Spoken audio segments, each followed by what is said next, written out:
What's going on, you guys? Thanks for tuning into the channel today. All right, so 3 quick topics we're going to run through here. And the first one, of course, being that the Habs did lose their third preseason game against the Winnipeg Jets.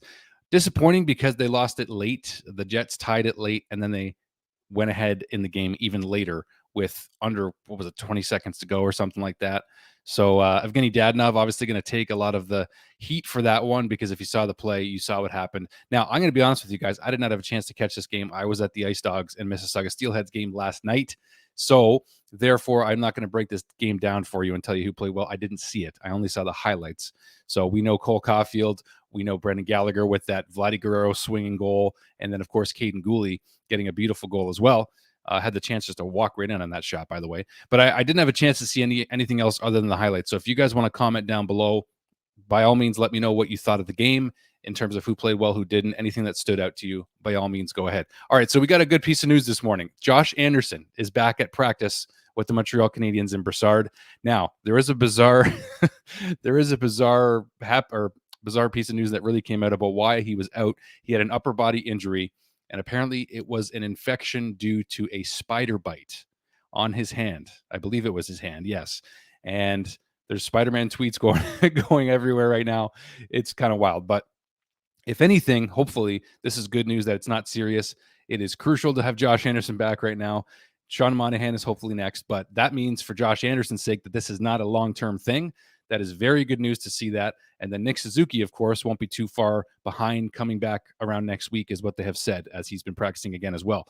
All right, so Kent Hughes, guys. Kent Hughes dropped a little hint yesterday on the Ray and Dregs podcast, saying that Slafkovsky's first 2 preseason games were a little underwhelming, and regardless of how popular the decision is, they're going to do what's right for his development, which that's good news. We want to hear that anyway.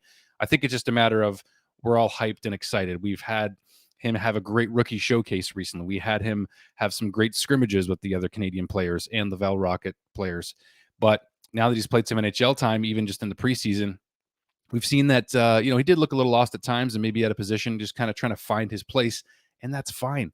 So I think the whole thing here is he may be sent to Laval to start the season. That's the biggest hint, anyway, that you can take from Kent Hughes and the podcast with Ray Ferraro and Darren Dreger here. But, I mean, again, that's totally fine. I think that that's not a big deal.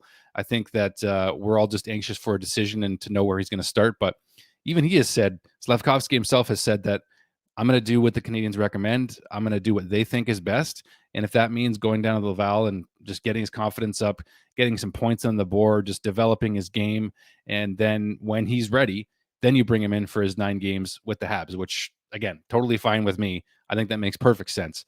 So as far as I'm concerned, not a big concern with me. Now, you might argue also, too, it's funny because Philip Machar, his fellow countryman here, has had a better showing so far in the preseason games and maybe even overall at camp, just showing some great flashes. But again, that's okay too. He doesn't necessarily mean he's making the Habs. He's not. He's likely going to go to Laval as well. So these guys will have a chance to both get their confidence up if they end up in Laval to start the season. Now, again, Slav may just have a great showing in the next couple of preseason games, assuming he gets a few more, which I'm sure he will. But even if he does and they still feel Laval is the best place for him, that's totally fine. So I'm on board with that. I'm sure you guys are too. But man, I just going back to for a second to really quickly back to last night's game. Just the one thing we can probably say for sure is Kaiden Guhle is going to be a Montreal Canadian and make this roster this season. But again, Guhle took the right path to get here. So they didn't rush him. They sent him back to junior last year. He dominated. He won the WHL title with the Edmonton Oil Kings. So from this standpoint, this is exactly how you do it. You develop the guys properly and you don't rush them.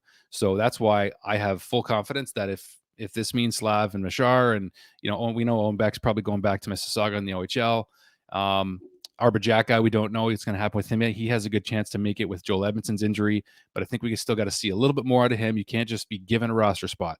So that being said, guys, this is a shorter one today. I just wanted to rifle through these few subjects. It was nice to get the Josh Anderson news, I got to say. If you want to talk about the Jets game, if you want to talk about Slav possibly going to Laval, and it's not even confirmed, you still might make the team. Like, that's not a confirmed thing. So comment down below whatever you guys want, and we'll see you on the next one, guys. Thanks as always. Cheers. Talk soon.